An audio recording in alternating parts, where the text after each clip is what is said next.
While it may not yet be officially winter here in the Northern Hemisphere, we are getting winter weather, which is not unusual for November and December. But I'm always fascinated to see how various wild animals react to this type of weather. For instance, the Canada geese are clustering together near a small spot of open water on the otherwise frozen lake nearby. And a few nights ago, there was a large herd of pronghorn sheltering from a light snow under the large pine trees that are across the street from Dispatch's HQ.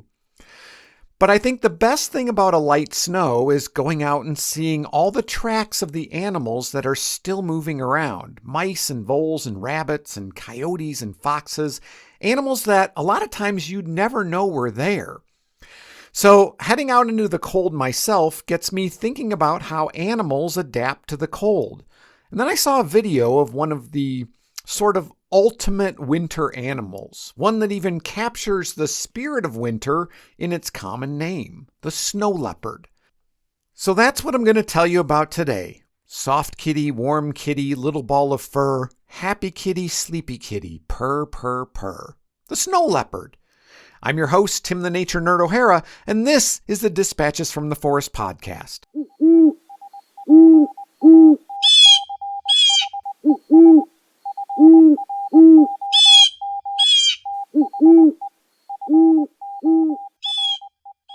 Snow leopards are native to the mountain ranges of Central and South Asia, ranging from eastern Afghanistan, the Himalayas, and the Tibetan Plateau to southern Siberia, Mongolia, and western China.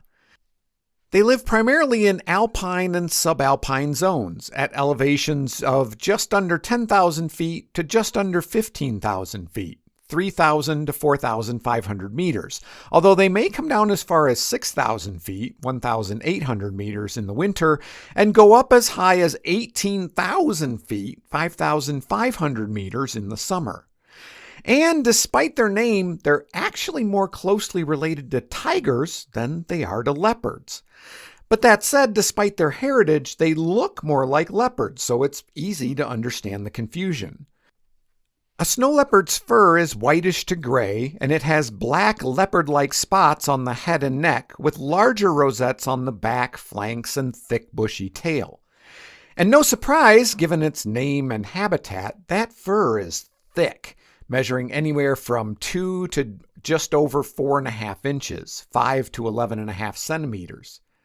They're stocky and short-legged, standing about 22 inches or 56 centimeters tall at the shoulder. Head and body length, not including the tail, ranges anywhere from 2.5 to nearly 5 feet, 75 to 150 centimeters.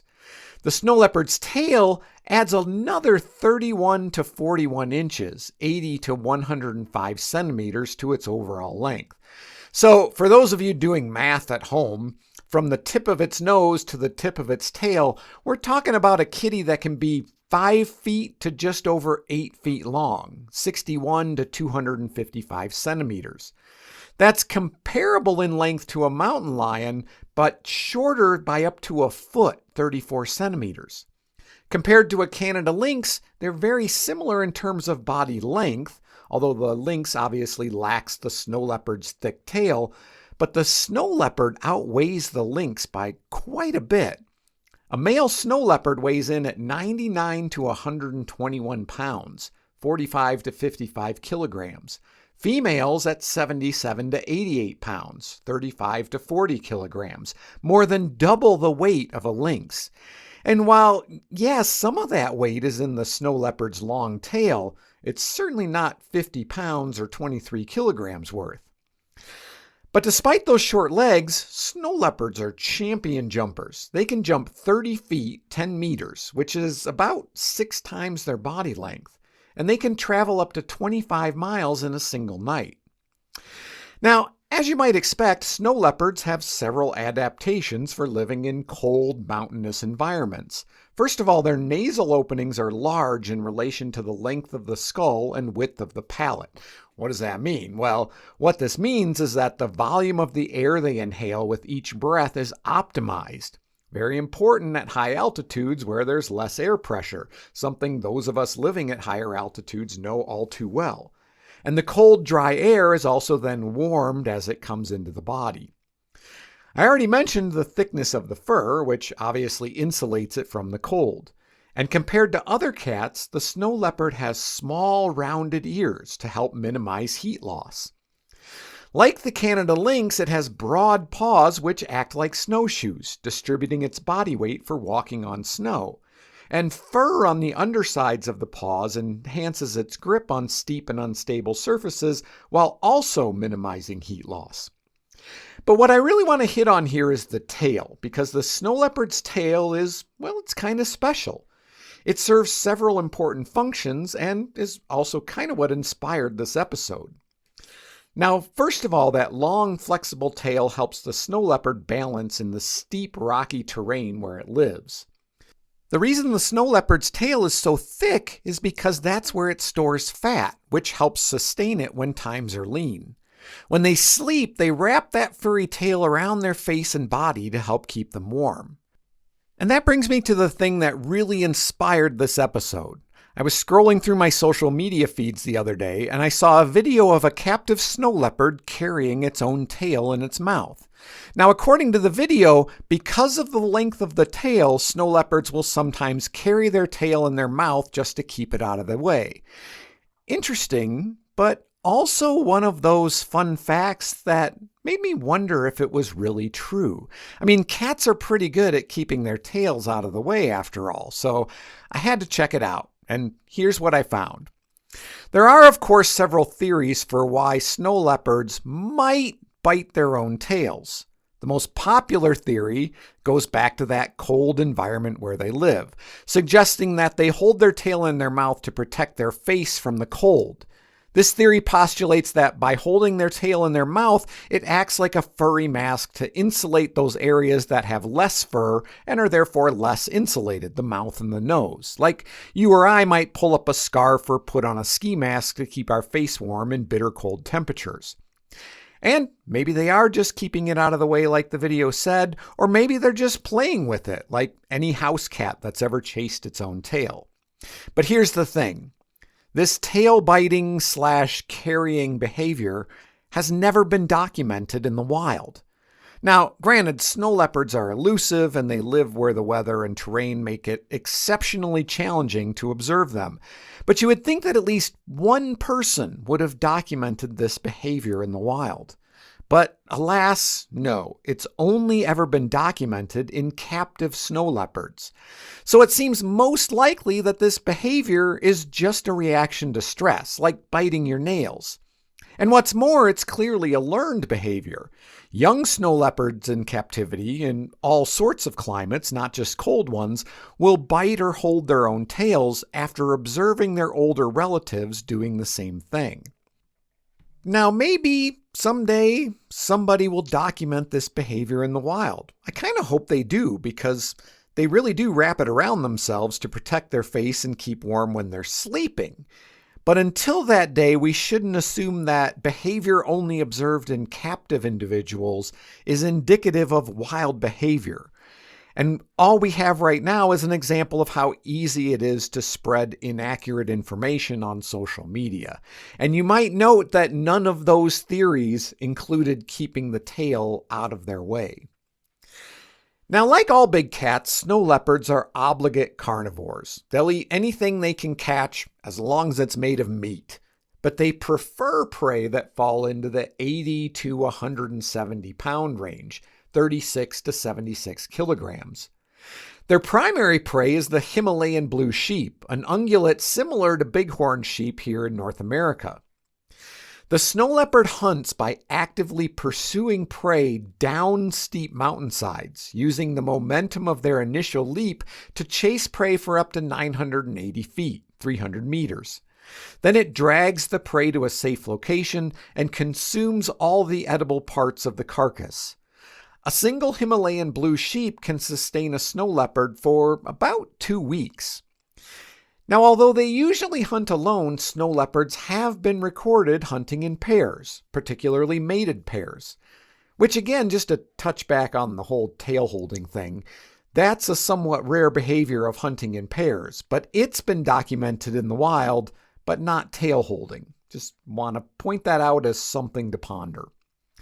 And for the record, there have only ever been 2 recorded attacks of a snow leopard on a human, and neither were fatal. One was a rabid snow leopard that attacked 2 men, and the second was an old, toothless, and starving one that attacked a passerby. Now, part of this is a testament to the low human population in the snow leopard's habitat, but also the fact that these cats are not aggressive or even defensive. They're known to be easily driven away from livestock and will readily abandon a kill, often without defending itself.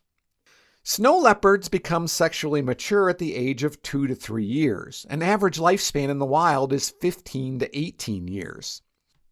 Estrus, the window of time when the female can get pregnant, typically only lasts 5 to 8 days, so males will usually only mate with a single female, mostly because the short mating season doesn't really allow them enough time to find a second mate. They usually mate in late winter, marked by a noticeable increase in marking and calling. Gestation period is 90 to 100 days, and the cubs are born between April and June. A litter usually consists of 2 to 3 cubs, but in exceptional cases there can be up to 7. The female gives birth in a rocky den or crevice lined with fur shed from her underside, and although the kittens are born blind and helpless, they will already have a thick coat of fur to help keep them warm.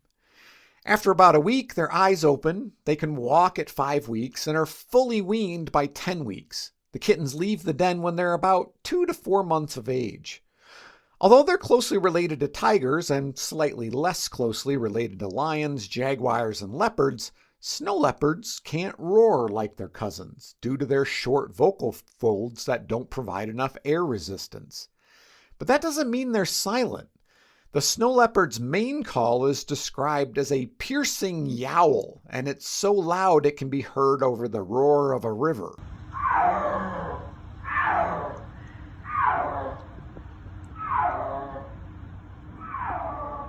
And yes, they do purr. Now, unfortunately, snow leopards are threatened with extinction. A good population estimate is difficult to get, but estimates range anywhere from 2,500 to 10,000.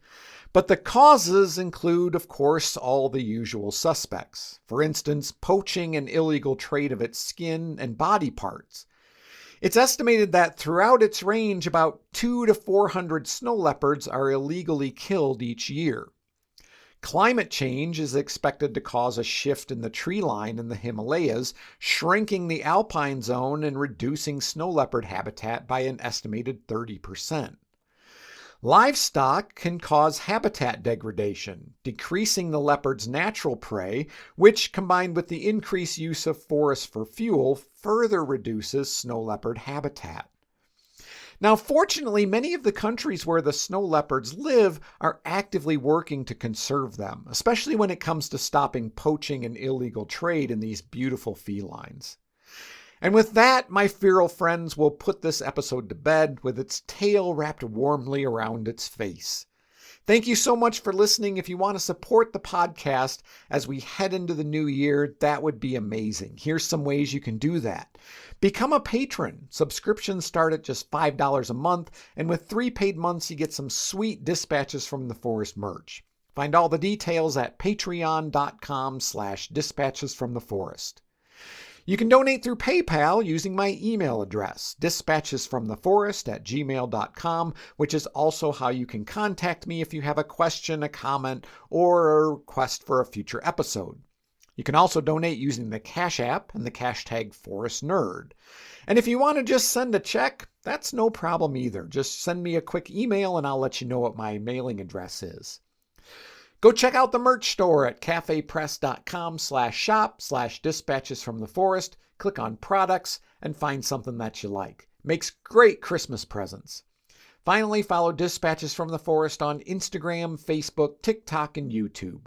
I'm your host, Tim the Nature Nerd O'Hara, reminding you to go outside and get dirty.